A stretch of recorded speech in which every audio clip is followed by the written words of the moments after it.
Ain't right. What do you do, Dad, for a living? I don't You do it know. in your sleep. We provide. We're hunters and gatherers, man. Yes. Hey, Rob Brown here with you. Thursday morning, May 9th, 2024. Grand Bob, I got to remind him. And he spoke last night. And so he said, don't forget to put the date. Hey, got Matt Dean, John Hartwell, Gary Harris joining us. A lot to talk about in the college football world. Talking with agents, talking to different people. I see the light at the end of the tunnel, and it's not a freight train out of control coming our way. We're working our way out of this. We're working our way back. Hey, smash the subscribe button, bottom right-hand corner. Allow notifications on your Android or iPhone. Hear us live, hear us later. Sync us from anywhere. We'll be right back. Get pen and paper handy.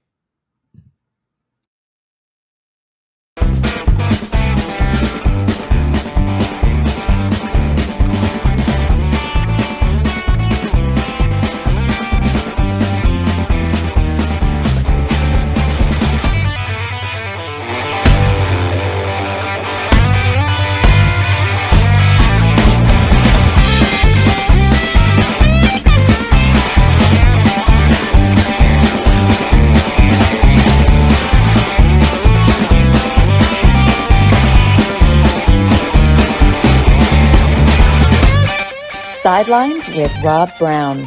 Talk sporty to me.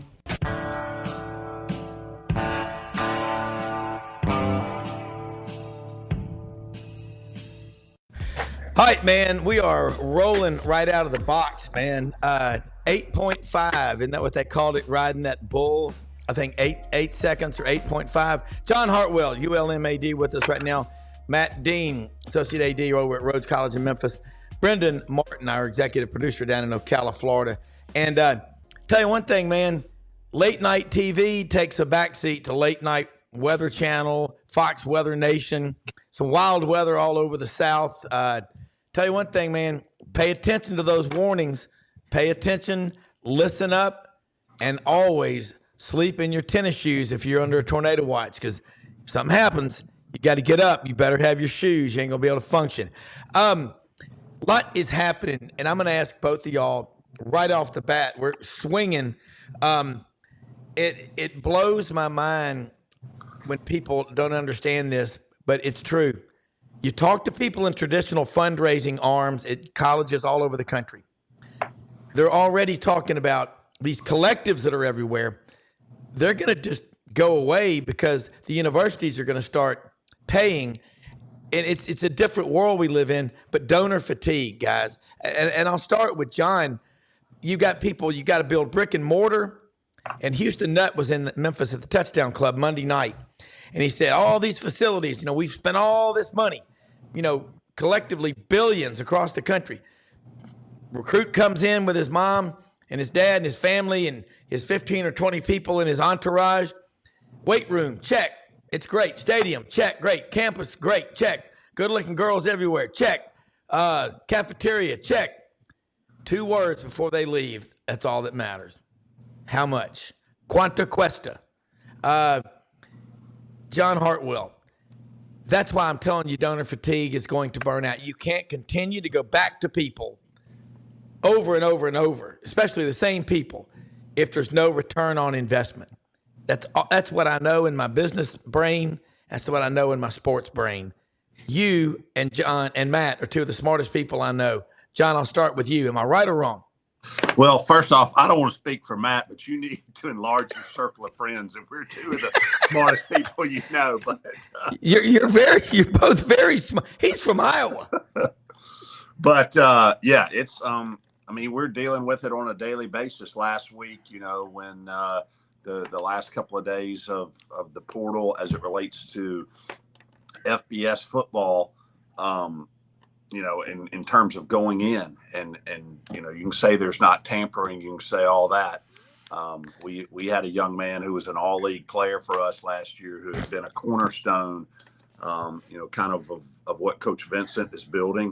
The program is much bigger than any one individual, but decides at the last minute to go in and, for Monroe standards, he was doing pretty well NIL wise. And just got voices out there. I'll leave it at that. That's probably a non-controversial term. that he could get paid more and went in the portal. And, it's so you lose one, but, now we're in the battle for a couple others. We're looking for a quarterback, and that's obviously a premium. But, when you look at schools at the Power 5 level who are paying six figures plus for a backup quarterback, that's telling a kid they are coming in to be on the bench unless Johnny or Jimmy, the starting quarterback, gets hurt. And we're trying to compete with that. So, and it's, it's gone beyond how much in terms of dollars. Are you going to provide me a furnished apartment? Are you going to provide me a vehicle? I mean, there's all kinds of pieces to this puzzle now. And somewhere, I've been saying this for months. We've got to get some parameters around it. And I know, the House settlement, the NCAA, thing out there about, lawsuit out there about, hey, or how much is going to be provided. Here's what I'll tell you, and this has always occurred through time. There will always be coaches and always be staffs looking for an additional angle. So if that comes and, a dollar amount, a threshold is set, somebody's going to push that envelope, and we've got to, I'm not Chicken Little. I'm not saying the sky's falling. We will find players, and we'll benefit some out of the portal. We'll lose some from the portal, but somewhere there's got to be some parameters around it, because here is what I am really concerned about. At the end of the day, we are all supposed to be in the education business, and I promise you, education, getting a diploma, all of those things is not on the forefront of a lot of these kids or their families' minds right now. It's you said it very eloquently. It comes down to two words: how much? How much am I getting? And it's a little bit of it's an upheaval. Every day is a different day, and I'll just say this. A lot that old saying about adapt or die. You can't say, well, you can't dig in and say, well, we're not doing this, because if you don't do it, you're not going to be able to compete at all. Yeah, absolutely. Matt Dean, your thoughts? John, as always, and good to see you, John. I hope you're feeling better. I'm talking a while. I know you went through a patch there. I hope you're doing well. But here's the thing. As a coach, I used to make my living on developing players. And what has happened at a lot of programs like John's, not necessarily mine, because, the difference in the athlete and non-scholarship and the full scholarship athlete is significant, though.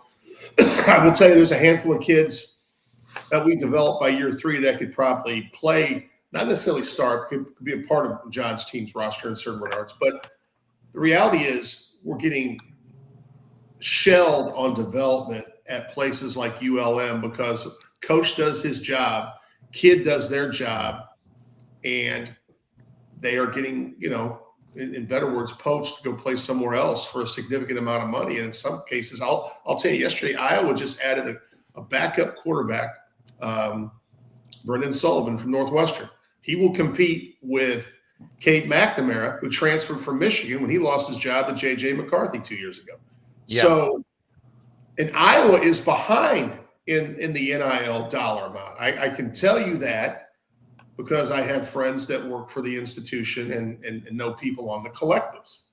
Though I'm sure they did whatever they could to keep Caitlin Clark, because she wasn't leaving Iowa. She's an Iowa gal, They had made a run the year prior. She was going to stay and became the #1 draft pick. So it's really discouraging, because as an old coach, someone that still works with our post players right now, we're taking away from the fundamental thing that's the best in the business, is developing kids and making them better.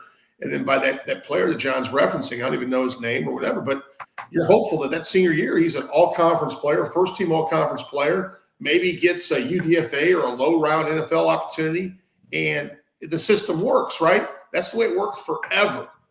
And the system's been changed forever now, too. And you can talk about salary cap. We still don't know how that would work. You can talk about, how many times they can go in and out of the portal. I was amazed after the Oregon spring game. I talked to my son and said, "Hey, you guys look pretty good." He's like, "Yeah, well, we're not done yet, Dad." I'm like, "What?" But that's just, it's really an NFL free agency model right now, John. Yeah. They can do whatever they want. It's almost like a waiver wire. And it's really unfortunate because no one hears the backside. And what I mean by that is when I add a portal person because of the 85 scholarship limit in football, I got to let someone go. And I got to talk to that person and say, "Hey, it's not working out." And we don't hear those stories. We hear about the social media, little highlight reel about I'm going to such and such a university. You don't know what kid that person replaced. And primarily it's probably a 3-star that was working hard to get on the field that now will end up in a place that really affects his career forever. Yeah. Well, here's the thing. We better start looking out there and saying, what do you compare what's going on in college to? Look in the business world. You look at companies, businesses. Let's say you've got a securities business. Well, how do you have people that have been there for 20 and 30 years? Well, some of them after 20 years give you a Rolex. Is that worth sticking around for? It's about payout. You've got to incentivize them. But ultimately, you've got to build a culture that is all about the employees. When I got in the bond business, salesman is the king. Now, the paperwork, and it's almost, it's unbelievable what you have to deal with. And I think, though, what makes a business successful is when the owner of the business or your manager or whatever invest in supporting his people. Sales assistants, salesmen, back office people, everybody. Little things like putting a signed birthday card on your desk on your birthday, just doing things and getting people to feel like they're part of a family. That's what you've had in college. But you got to go around. You watch these coaches in the warm-ups before the games. I'll use Kirby Smart as an example. He's in a talent-rich state, 4th highest number of Division I players in America come out of Georgia. But he'll go up and put his arm on the shoulder of every player and say something during the warm-ups. I noticed that about people. And y'all notice that. Athletic director, when like John Hartwell at ULM, and you know this, Matt, he's everywhere. Social media, he's talking about the teams, not just football, which makes the money everywhere. It's softball. And by the way, would people stop saying girls softball? When we get the beer gut league with the polyester coaches shorts and the tube socks and the guys, he gone yard, the beer drinking wife escape Wednesday night deal. Come on. It's softball. It's track and field. An athletic director, when they know, here's the deal. You can't care more than they care, but when they know how much you do care, you'll keep your people around. And then I'll tell you, the guy that started all of this was Frank Broyles back at Arkansas, putting the business deals together as the athletic director at Arkansas. He was from Georgia, played for Bobby Dodd at Georgia Tech. He was not born in Little Rock and grew up calling the Hogs. You never know that, but that's the truth on him. But you started getting the coaches involved in the business deals. So you got to go to your student athletes and say, look, you can transfer. Absolutely. You can do it. We cannot deny you life, liberty, and the pursuit of happiness. But you work on building the culture. And you say, that money, it'll be gone before you know it. The lifelong relationships. I know, you sound old school, Rob. No, I know what the hell I'm talking about. And so do y'all. But that's where it starts. And yeah, they can take the money, but look at NFL players. How many of them are broke within 3 years of getting out of the league? And why is that? The financial literacy, John Hartwell, that's what I'd be spending my time with. I'd be saying, guys, whatever money you get, invest it. Build for the future. You can make a living with your hands. You can make millions with your mind. You better get that education somehow. Yeah, one of the very positive things about NIL, and I think collectively as administrators and coaches, we talked about this before the inception of NIL, and even in the early days, is the business values and education that it provides our student athletes. And part of that is about building your brand. And I've had that conversation with quite a few of our student athletes about, hey, when you build your brand, if you're starting over every 6 months as an individual student athlete or in the business world, when you pick up your roots and start all over again somewhere else, that puts your brand back to square one or square zero even. And so that's one of the things that we've talked. And you can argue, said, well, I was getting $3,000 a month at ULM, but I can get $10,000 a month at wherever. Like you said, don't be short-sighted in the value. And I know, that some of these young men and women come from, they don't come from middle or upper class backgrounds. They come from next to nothing and are sending money home to mom or dad or grandma or whoever. I understand that. But there are avenues, to be able to get them resources. Don't get caught up. We've got to do a better education of educating our student athletes that, don't make a short-term financial decision that's going to have a negative impact on your long-term financial decision. What John just said is spot on. And Matt, you know it. I mean, you've got one son that's a financial advisor, one that's an assistant coach, director of scouting at Oregon. But that's right. When you try to rebrand every 3 months or 6 months, you got guys. Auburn, I'm sorry, they did. They just took a commitment from a kid that was at, let's see, I'm trying to keep it, at A&M in December, Southern Cal in January, and he commits to Auburn in April.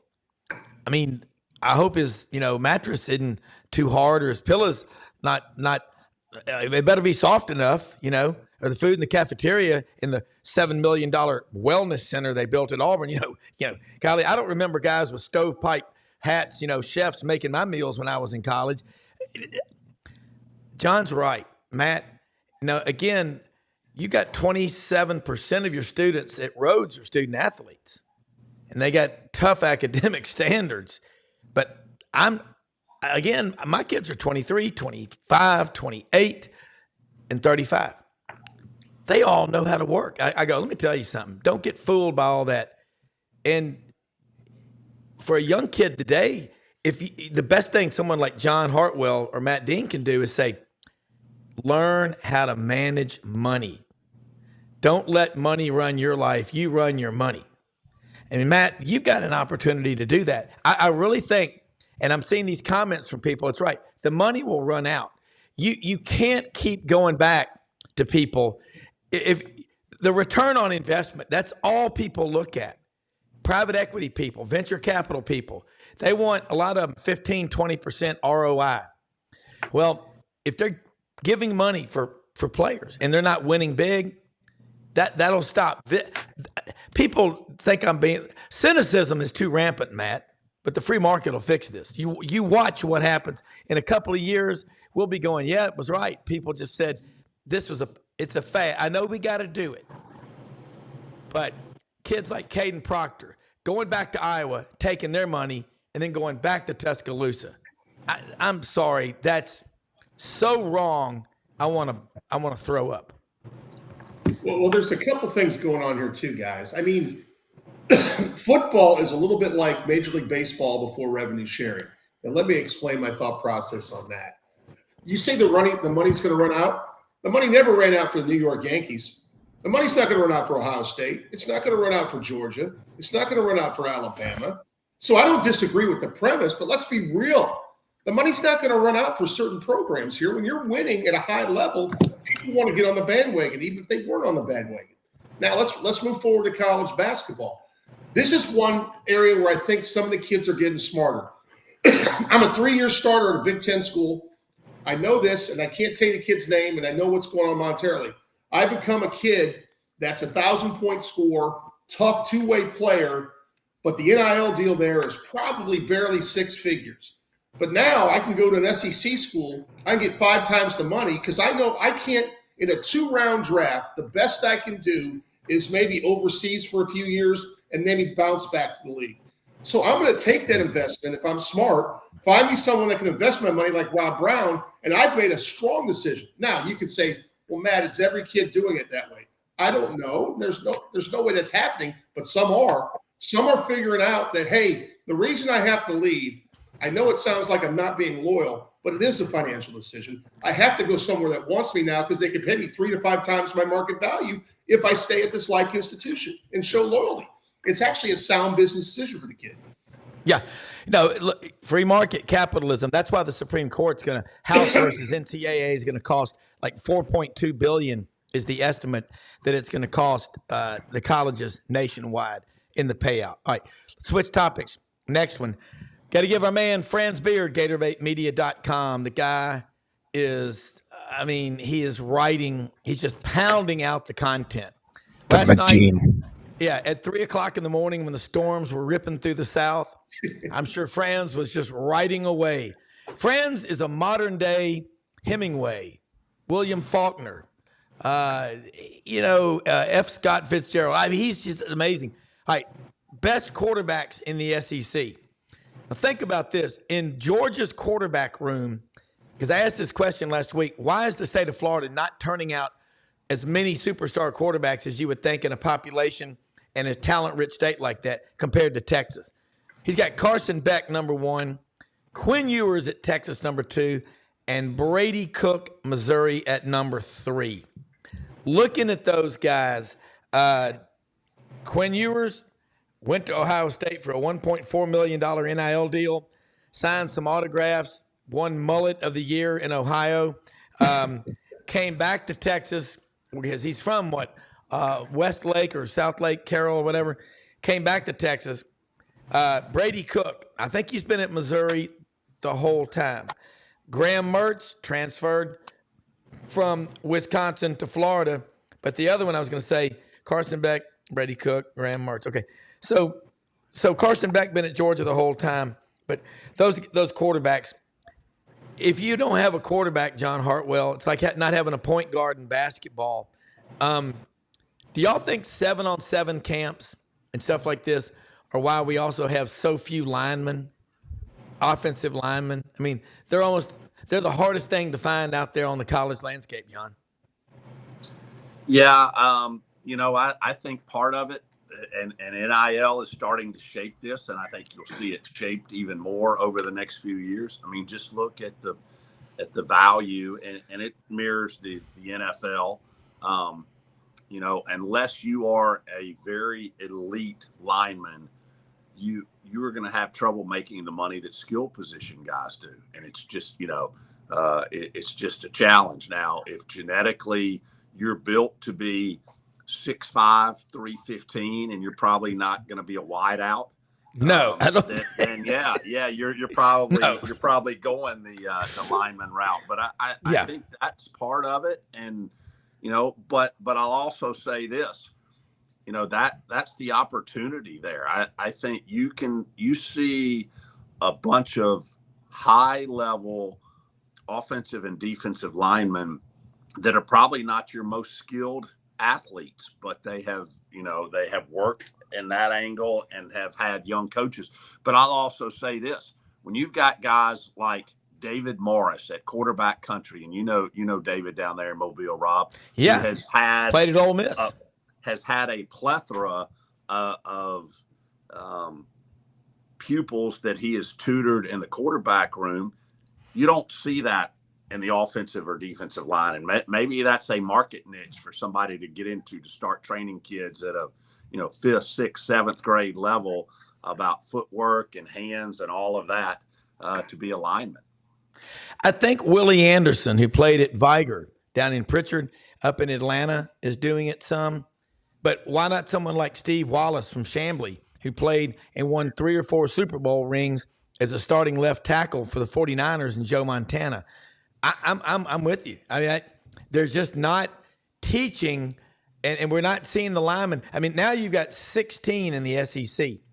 You've got them in the Sun Belt Conference, 14. That's 70. You got to have 80. Think about of those in the SEC. Jason Caldwell, Auburn Undercover, said recently, there's maybe 25 really good offensive linemen out there that everybody's chasing. Well, golly, you got to have 80 starting offensive linemen among the 16 SEC schools, 70 in the Sun Belt. That's 150 right there. It's about development. Matt Dean, if they're bouncing around from school to school, that's difficult. Another thing, Rob, is when you're a little kid, you don't dream of being an offensive lineman. You watch the Heisman Trophy. Oh, come on. Okay, I want to throw the rock. I'm in the backyard trying to be MJ, hit a fadeaway as the buzzer sounds. I'm not thinking about getting my squad up to a point where I'm in the trenches and I can murder someone. I mean, that's not how we grow up. That's number one. Number two, you can talk about O-line development. The majority of time, guys, it starts in college, not high school, because it's the hardest position to coach. And if you're a good O-line or D-line coach, you can write your number in places like the SEC. What did we talk about? Was it Butch Davis, the guy that Bo Davis, one of the best in the business, right? Yeah. If you're, and I was fortunate, I've been around some great O-line coaches here at Rhodes. A lot of them are at the smaller institutions. They're just not known. The head coach I hired, Rich Duncan, what he does for our team, besides being a fantastic leader of men, he works with our O-line guys. He brought his former O-line guy as assistant coach for us. And we started 3 freshmen on the O-line last year, and we won 6 football games. So we have a bright future just because of that position. But honestly, development, it's really hard. If you're someone that's a retired NFL guy that's out there working with young kids, there's a market for that. But how many of those guys are there? It's not enough. All right. Well, I'm going to throw one at you. Coach E, Gordon Ellingsworth over there at Rhodes. That's the guy I was referring to. I mean, Coach Ellingsworth was just fantastic. And incredible. I used to see him at the Y all the time, swimming and working out. And I've had him on the show several times over the years. God, his knowledge of the offensive line. Yes. He was telling me one time he was at an offensive line coaches conference down in former Miami offensive line coach Art Kehoe. He's kind of a legend in the business. And he was talking 30 years ago. He said, gentlemen, he said, I'm going to tell you what, the future of college football is going toward the wide receiver. They will be the prima donna. But I'll tell you what, the offensive linemen, you get in the fight, they're always going to be your best. They're the best guys on the team, typically character-wise. Well, I really think they are. Well, interestingly enough, when you play youth football, I'm age 50 years old, so obviously it's changed, but it's a weight difference, right? You grow up, you're a patch player, you double patch player, that kind of thing. I think for me it was height. So I'm real tall, I'm 6'4". So, they put me like left tackle, in AYL, and sort of growing up, thinking this is the most boring deal that I've ever been involved in my life. It's hard to get excited about wanting to block and tackle because as a lineman, it's a thankless job, right? And then what do you think the coach gets? Even more thing. It's like when you win, no one thanks you. But you probably won because you had a great defensive line and a great offensive line. That's right. Yeah, especially in the SEC. It's and I've said this like 3 times, and I want to say it's I think Kiffin. I think they've gone in and gotten. That was a different story. Excuse me. Oklahoma has gone in, and the first step they made months ago when the 2023 season was over was they went after offensive and defensive linemen so they could compete in the SEC. Well, remember what happened, Brendan. Great points. And I don't know if y'all remember at the end of the season, all 5 of Oklahoma's offensive linemen left, as did Dylan Gabriel, who's only 5'10", quarterback who's at Oregon now. Because I think he got feedback from the NFL that said, I don't think I'm going to be a high draft pick as a quarterback, so I'm going to take a bunch of money from Oregon. Smart decision on his part. But John Hartwell on the offensive line, That was smart too, though, by the way, just to interrupt you, but that's Yeah. a smart move early on thinking about NIL, because I believe they have the most linemen or not drafted, taken from the NIL, the highest rated, I think, of anybody, because they made the decision early to probably let those guys, hey, you should go greener pastures potentially, because we're going to have to upgrade in size. And I think that they got into the portal early, which I think portal strategy now is everything. I think it's going to be bigger than recruiting. I think it's hard to even get excited about recruiting anymore when the kid can leave in 2 seconds.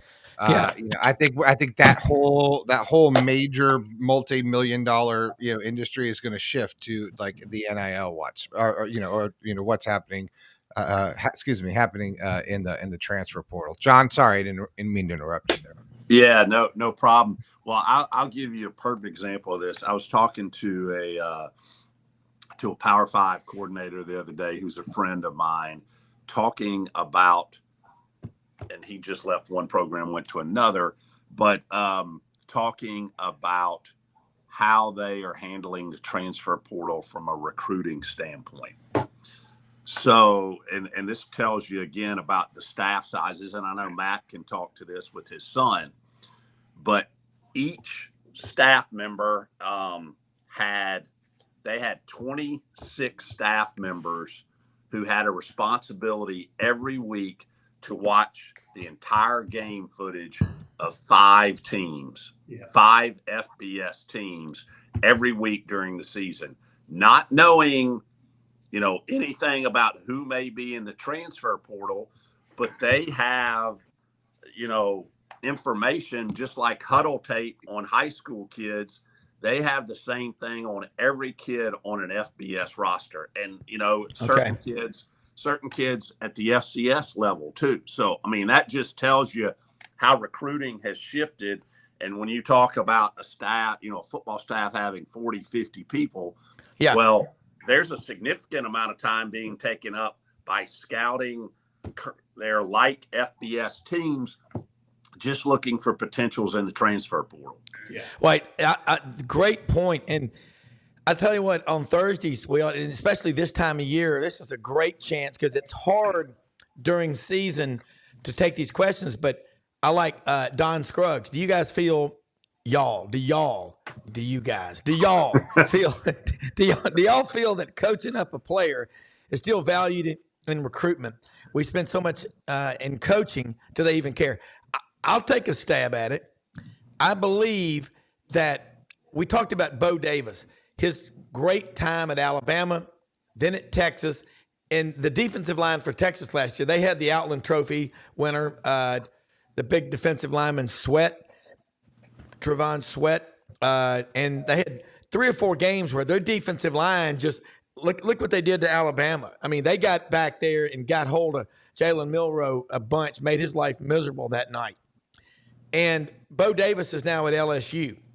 They've got to restock their defensive line room. But I do think it's more important than ever. I've said this for years, that coaching is at a premium now, and knowing how to develop players, because Matt's right. And Bobby Bowden used to say this: I'd rather have a kid come in at 270 out of high school as an offensive lineman than coming in at 320. Because when they come in at 320, a lot of them look like Fat Albert. I mean, they're slobs. I mean, they were just bigger than everybody, and they can barely move. Matt Dean, one of the things, and I remember asking this to Tracy Rocker one time, who's coached at about 6 different SEC schools on the defensive line. He won the Outland and the Lombardi Trophy at Auburn in 1988, the first time ever any player had won both in the SEC.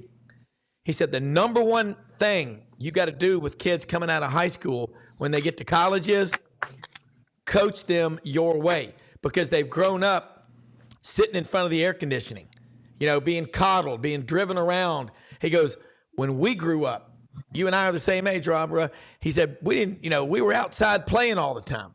We were acclimated to it.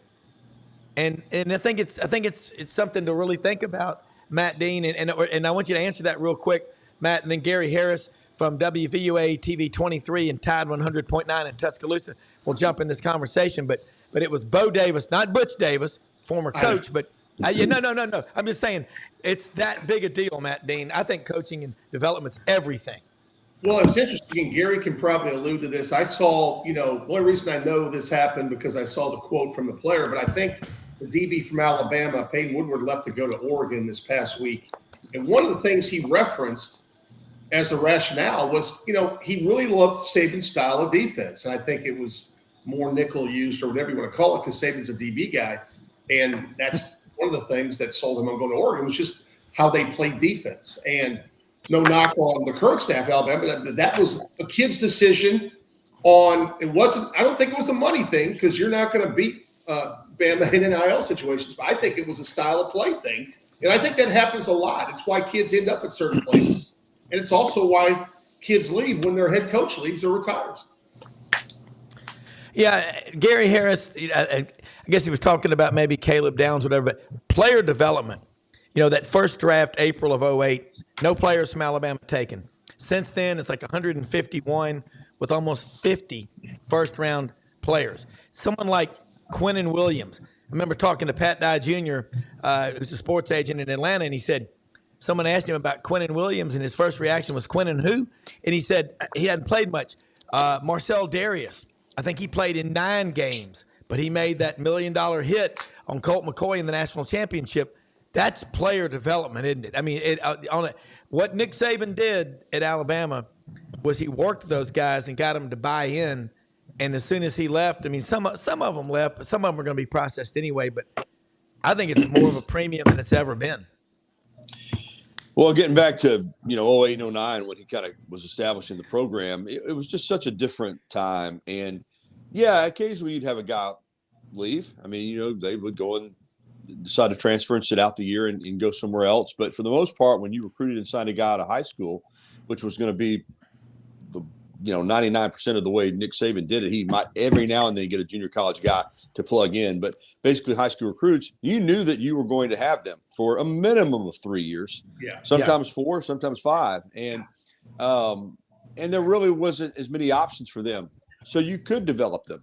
You didn't have to worry about them leaving, and so if you had a guy like a Quinnen Williams or a Marcel Darius, who you knew had a lot of talent and a lot of physical ability, but wasn't quite ready, to be a starter for you or one of your key guys, there was no need to rush the process because you had guys ahead of them that were really good players and they could learn and they could, get a little bit of playing time here and then a little more by the end of the year. As you said, Darius was a major factor in the national championship game, and Quinnen Williams actually redshirted, which a lot of people forget, and had been committed to Auburn before he signed with Alabama. So I think now the timetable is it's harder to do that, Rob. I mean, players aren't going to sit and be developed. They want to play and they want to play now. And if they can't play for you, then most of those guys are going to look to go somewhere else. And in some cases, it does start a revolving door. We're already seeing it where you got guys that are hopping around, in the portal, get to school, never even play a game there, back in the portal, go to another school. Next time the portal's open, they're in the portal again. So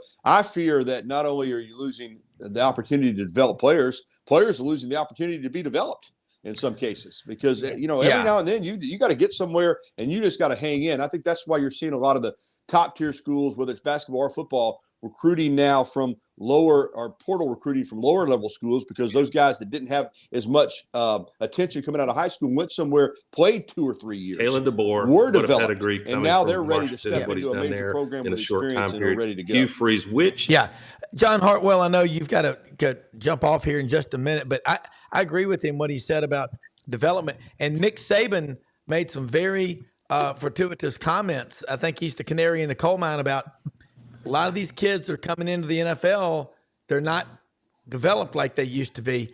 And when he's going to be on TV more and more as we head into the 24 college football season, I think his influence could help.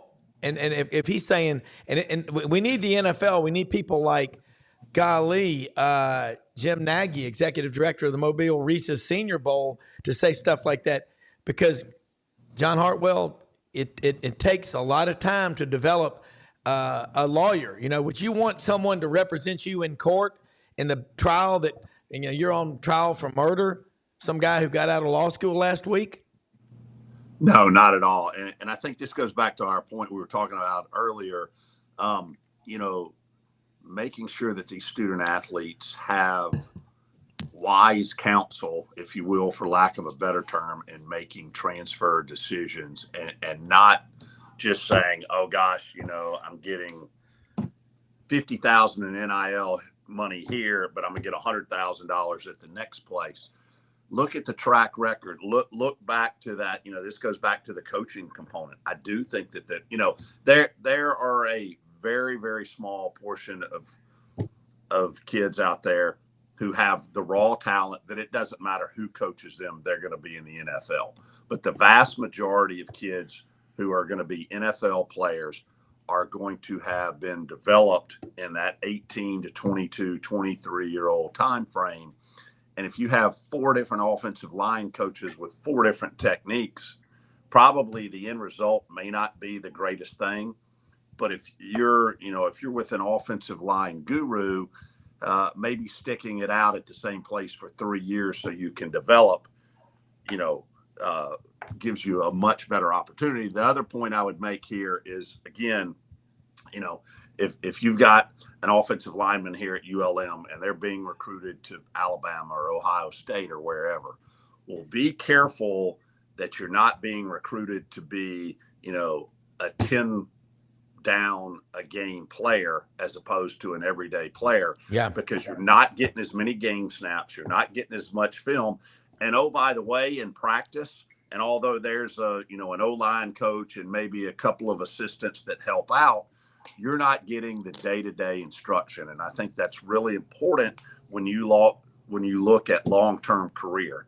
And again, the difference in making a decision based on short-term satisfaction versus long-term goals.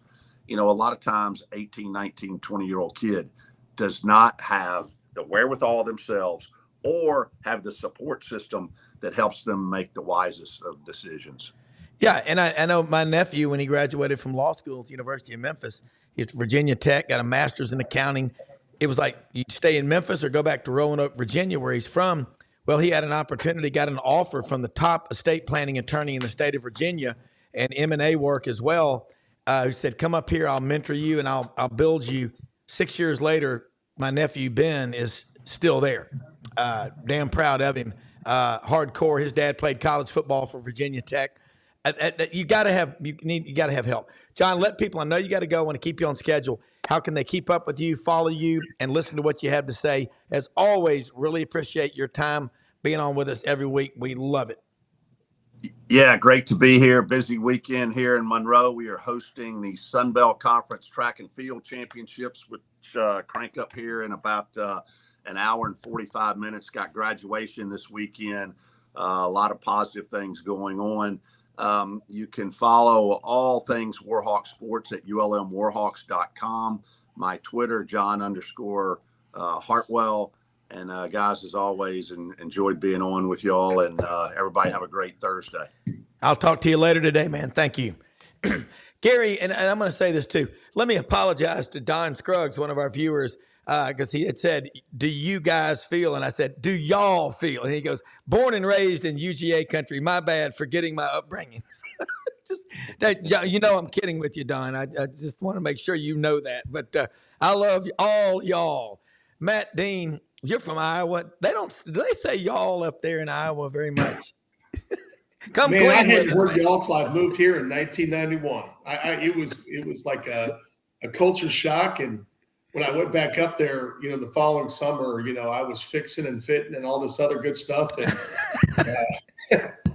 but then I will tell you what's interesting is people still ask me if I'm from here or not, because I still have a little bit of speed in my Midwest accent. I'm kind of fast talker sometimes. So no, you're very smart. I mean, you've got a memory like a steel trap.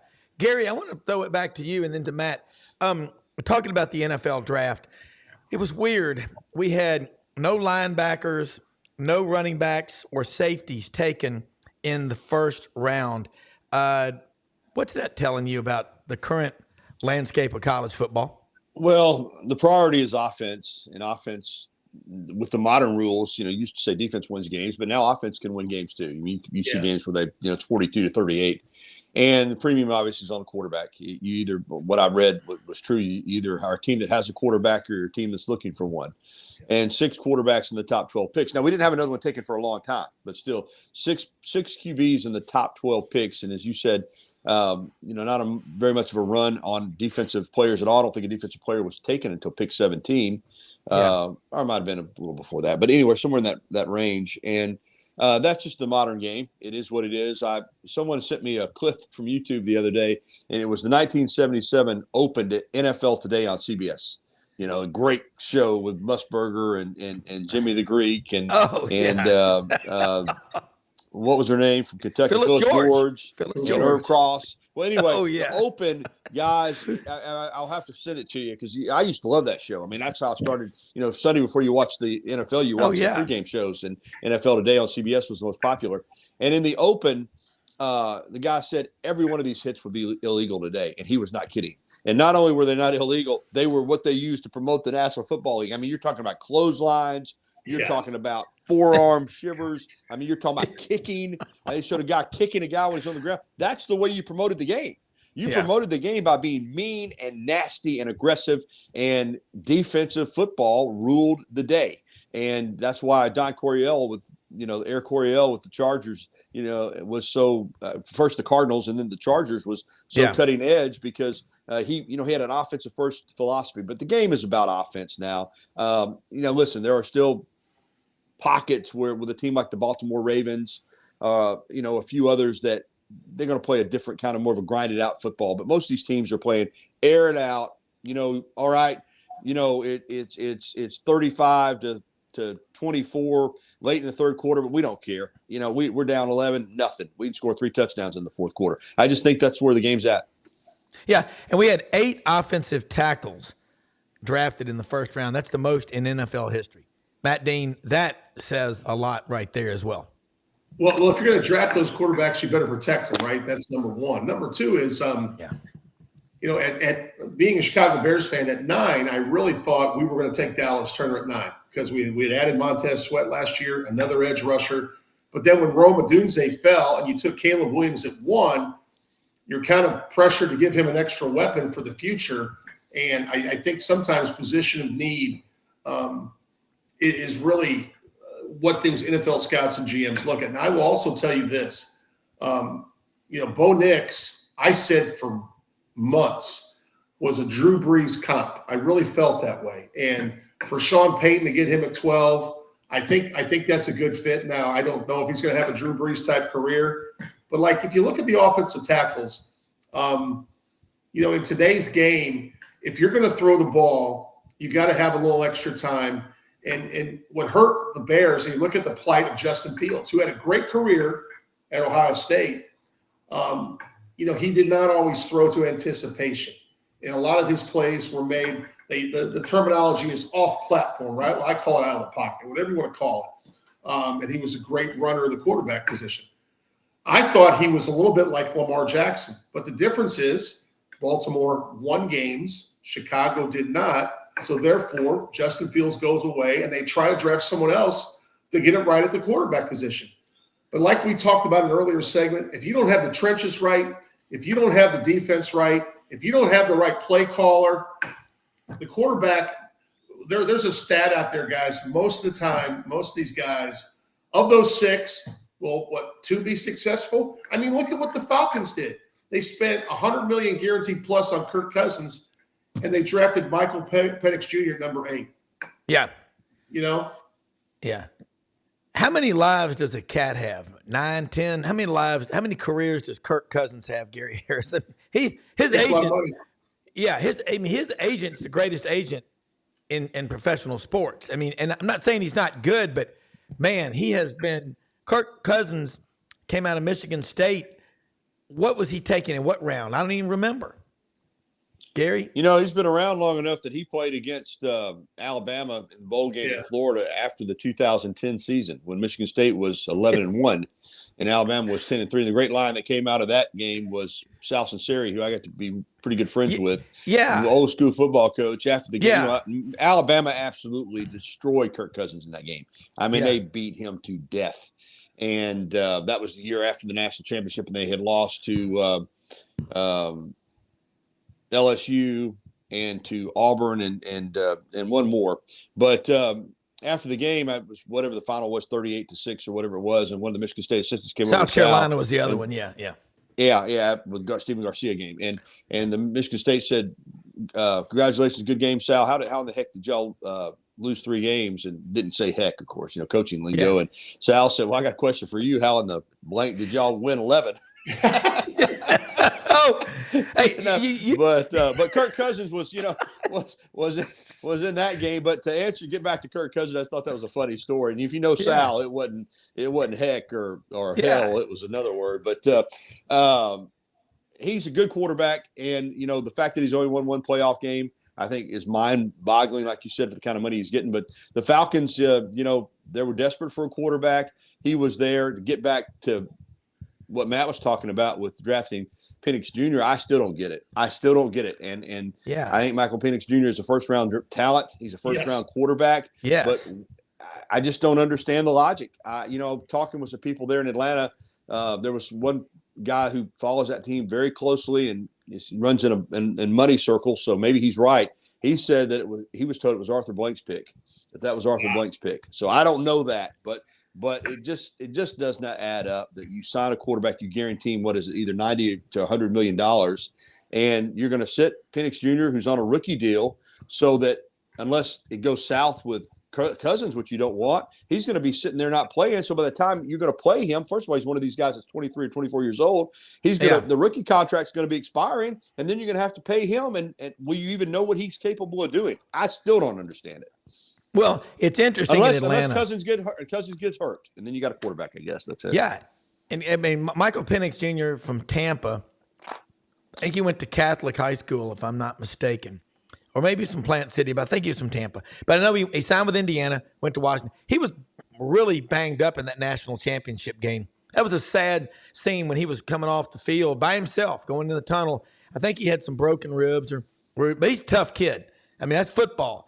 But, you think about Ben Troop, who's a regular on this show, lifelong Falcons fan. Of course, he played at Florida and in the NFL. He said, "I'm going to have the Atlanta Falcons as my pallbearer so they can let me down one more time."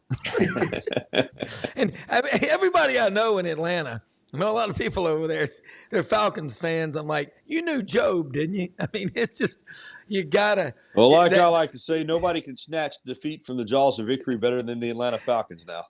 No. What time is it, Rob, by the way? It is 53 after. Yeah. Okay, I got So tell us what you're talking about on your show today, and I know you got to get your tight schedule.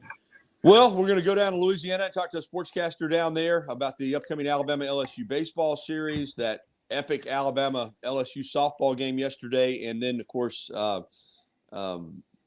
coach's comments there that, they're not going to buy players at LSU, which makes absolutely no sense for him to say that now when buying players is legal. I mean, what is your motivation?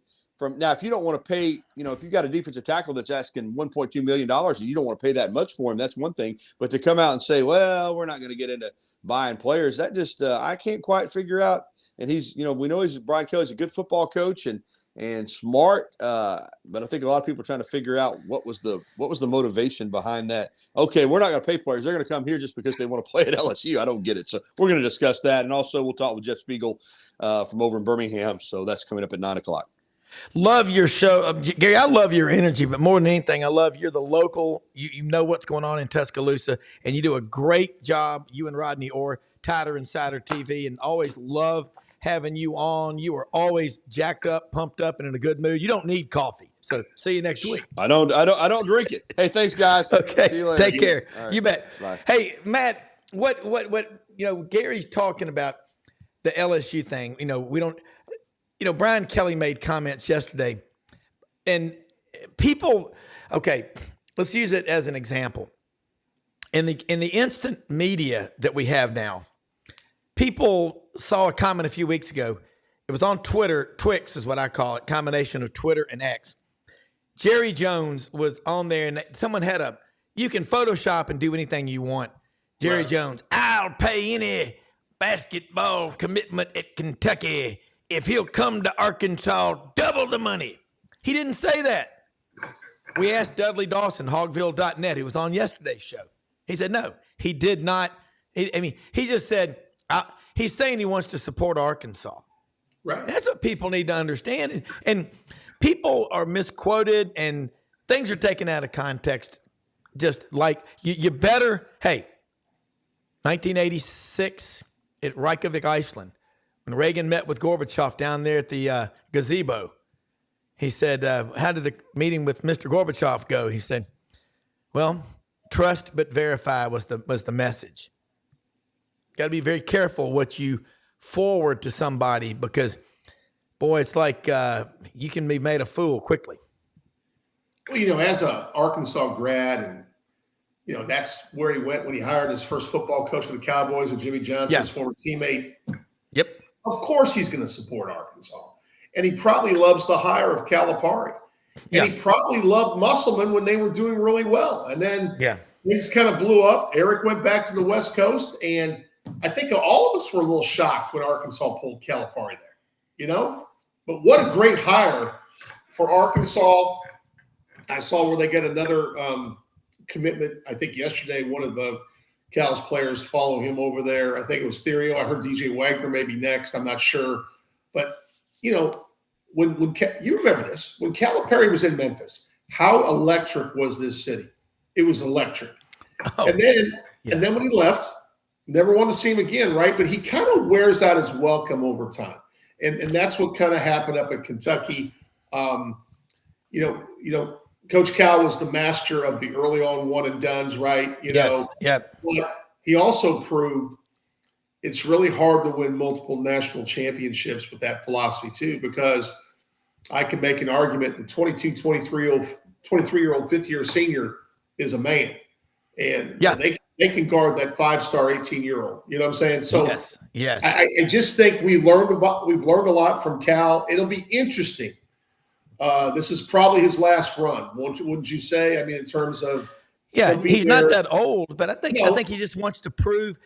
I think he can do it again somewhere else, right? I mean, that's a lot of us that have this coaching blood. Rob, I'll be 57 in 10 days, 11 days, whatever, May 20th. And if someone contacted me and said, "Hey, Dean, you got one more run in you," I'd probably do it. It'd have to be worth my while. But I mean, once you've built a program and you've had success, which I was fortunate enough to have here, you always feel like you have a template or the blueprint, right? And no different than John Calipari, except I make a lot less money. Well, no, you're right. I think he should have left Kentucky 5 years ago, but I think he's going to change his model now. I think he'll look at the portal differently. And the one and done, you don't want to turn down a 5-star, but there's a big difference between 18 and 23-year-olds. Hey, check out all of our sponsors like the Vitamin Shop in Oxford, Mississippi, and Olive Branch, Mississippi. The Olive Branch is on Goodman Road, 5338 Goodman Road. Hewlett & Dunn Boot and Clothing Company on the historic square in Collierville, Tennessee. Kind of a great time of the year to go out there. They got a lot of stuff on the sale rack. Filson, Barber, Devil Dog Jeans, over 7,000 pairs of men's and women's boots. Great looking women's clothes. Dolce Vita boots. They have got more duck heads than I've ever seen anywhere. Charles Hall, his wife Laura, Raven, the whole crew, Lydia, JM, everybody out there. It's all about service. You will love HewlettandDunn.com on the website. And hey, Rumble Boxing, Matt. How you fight is how you live. Wake up, fight ready every morning. Rumble Boxing Gym, 1835 Union Avenue. And tomorrow, Matt, Coach Houston Nutt's going to be on the show with us on the Friday Roundtable from ECS House Industries. Chad House will be watching that one. House Industries, Breaking Ground, HouseIndustriesInc.com. Check them out. And if your car gets broken into and you live in Memphis, you probably need windows regularly. Tom Martin's Body Shop, G.E. Patterson and B.B. King open Monday through Friday, 8 a.m. to 6 p.m. They don't make them any finer than Tom Martin, his crew down there. Talk about building a culture. Those guys, I remember about 6 years ago, a big storm came through, May of 18, blew the door down at the Body Shop, Matt, downtown Memphis. He got a call from his workers during the middle of the night. Mr. Tom, we're going to be down there to fix the shop and save everything. And, of course, Tom left in the middle of the night to go back with them. Tom Martin's Body Shop is fine a people as you will find anywhere. And Avery and Clay's Smoked Tuna. Check them out, claysmokedtuna.com. They've got smoked salmon, smoked tuna, smoked chicken, smoked buffalo dip. If they can be smoked, he can make a dip out of it. Clay's Smoked Tuna. They're all over Memphis. Just see where he's going to be. A lot of times they're at Campbell Clinic. Yesterday they were down on Jefferson by Juvenile Court. But all of our sponsors, they're all on the website. And if you want to get a home entertainment system, GaddisHomeInnovation.com is there. Matt, great show. Love all this fast-paced interaction. Again, it's if you take an off season, meaning that you don't do anything to try to get better as a parent, as a husband, wife, as a business owner, as a salesman, or doing these shows, you will fall behind. You know what? You got to find excuses to win. There is so much to talk about, but I think the message from today is player development. It's a big deal, but I think if you can build a culture, and I've been around your culture, you talked about Coach Duncan over at Rhodes. You had 3 freshman offensive linemen on your team, and you won 6 games last year. And people always say, well, for every freshman you start, that's a loss. Well, freshmen today are a lot different. But I think once we start seeing more of Nick Saban on TV, you watch what happens. There's going to be an effect, a ripple effect. By the way, I do enjoy when I'm traveling all over the place every day, listening to the Grateful Dead channel. I mean, I don't know what it is about those guys. I can't name off, all these people go, oh, yeah, you don't know the Dead. How many songs can you name? Well, I like Row, Jimmy Row. I like Ripple. But, the Deadheads, they have their way of looking at things, but a lot of really smart people listen to their songs, and it just kind of calms me down. I know I'm pretty jacked up like JoJo the Circus Boy sometimes, but I think when I'm thinking about what's happening in the college landscape, I think people like you and John Hartwell as athletic directors, administrators, have a huge effect when these kids come talk to you about their future, and you've got about 5 seconds to decide. Am I just going to, quit and just run?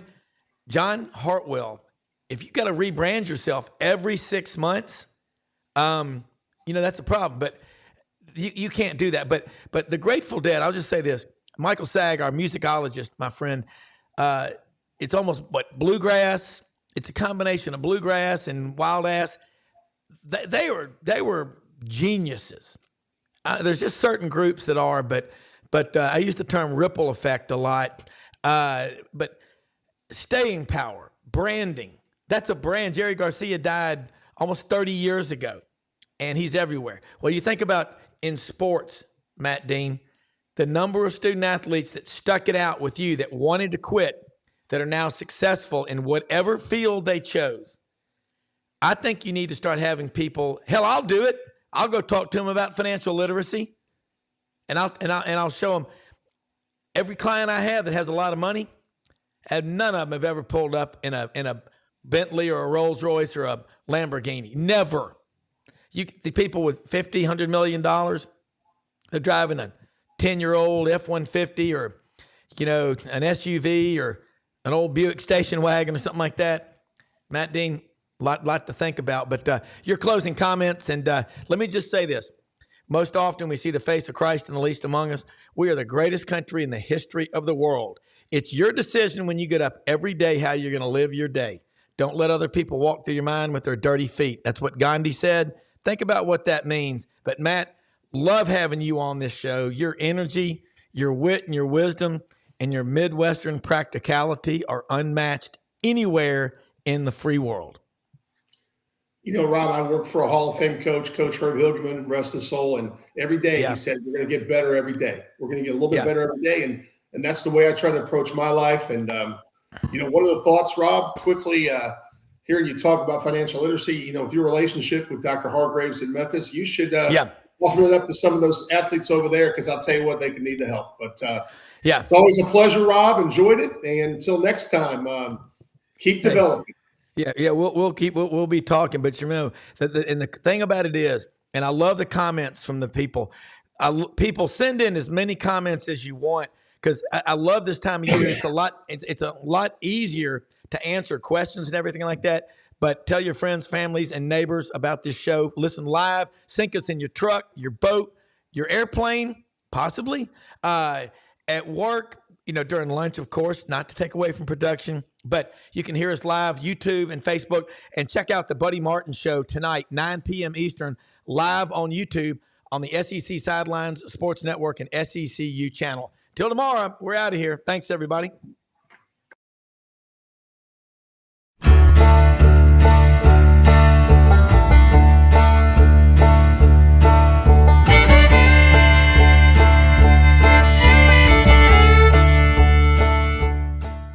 In a perfect world, you'd set a health goal and results would happen overnight.